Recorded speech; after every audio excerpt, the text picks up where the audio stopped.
And we're back now with Democratic Senator Russ Feingold, who is in Madison this morning.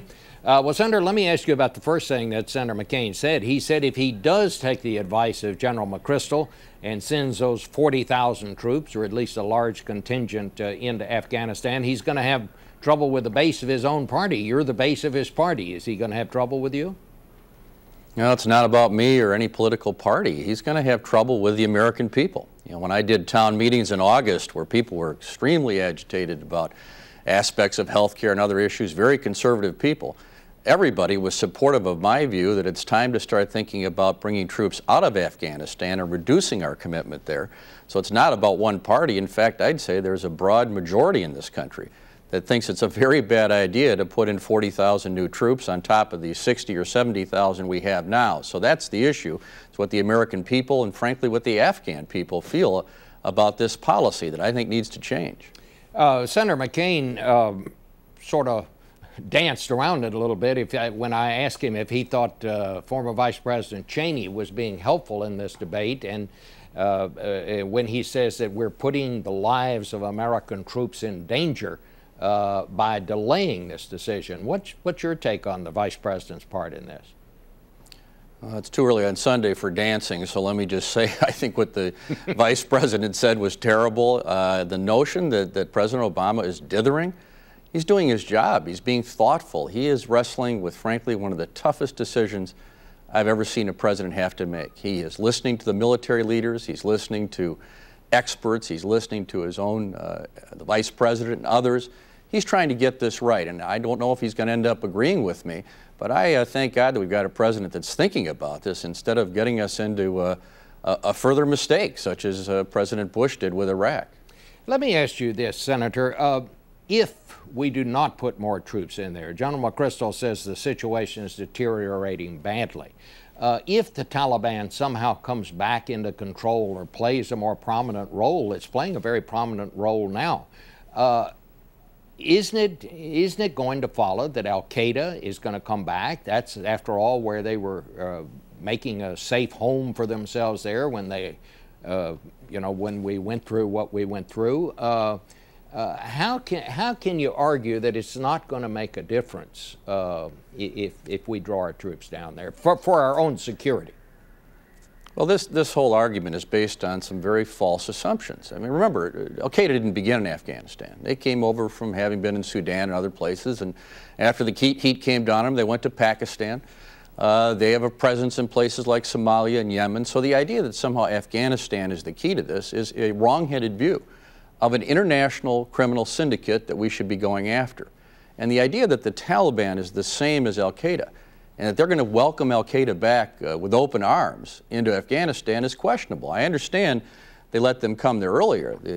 Al-Qaeda came with lots of money, Saudi money, and it looked like a pretty good deal for them. But, you know, they've seen that movie before.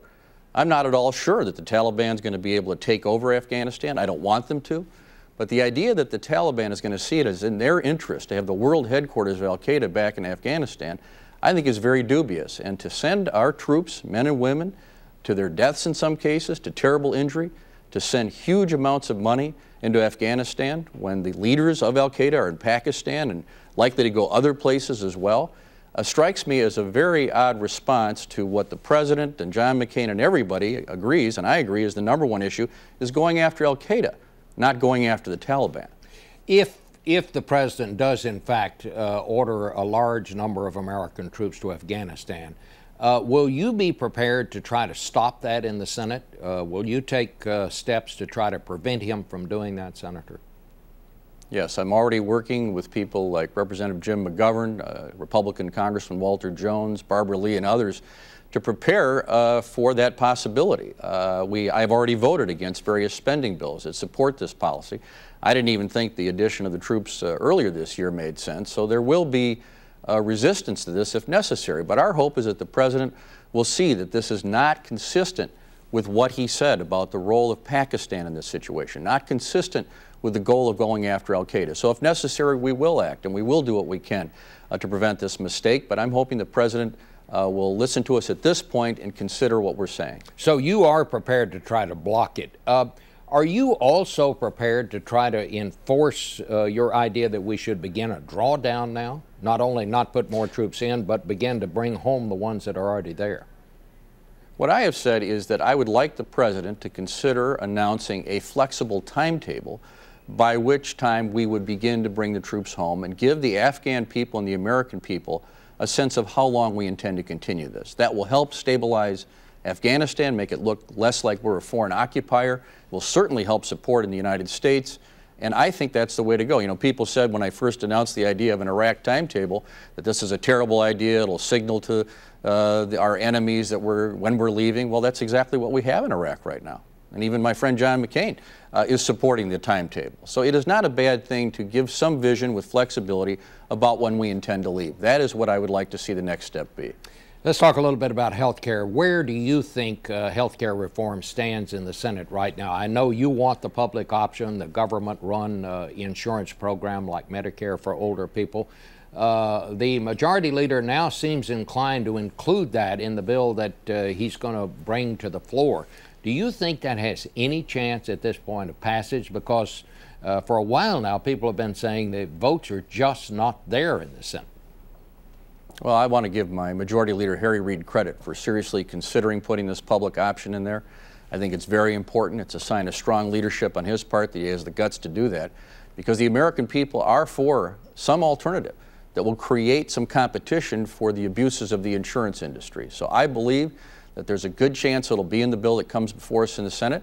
I think we've got some chance of prevailing in the Senate on it, and if we don't, I think there's a chance it'll come through the House. So I'm becoming increasingly optimistic that we will have a health care bill that will not frighten the American people, that they'll be able to see as reasonable, as not a complete government takeover of health care, but will provide an option for those that don't have health care or are unhappy with their health care to do something else. And I'm frankly getting excited that we may have some momentum for something very positive.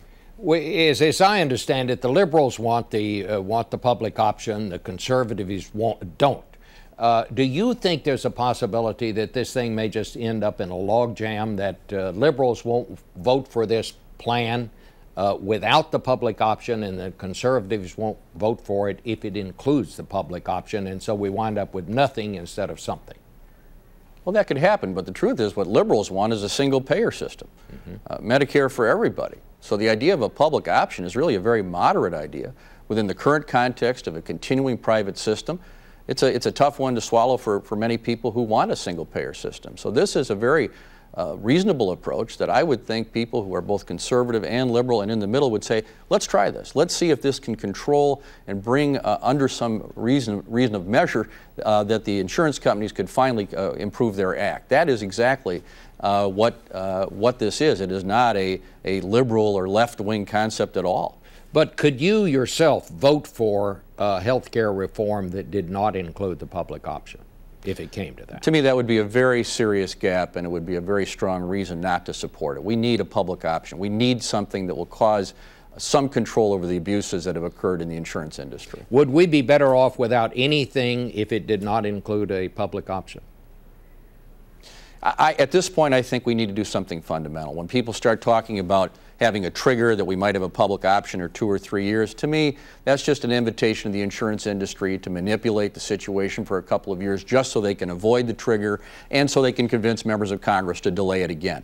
We need to do something now. These costs are overwhelming people. The current system is actually a system of rationing through the insurance industry. We need to take action now.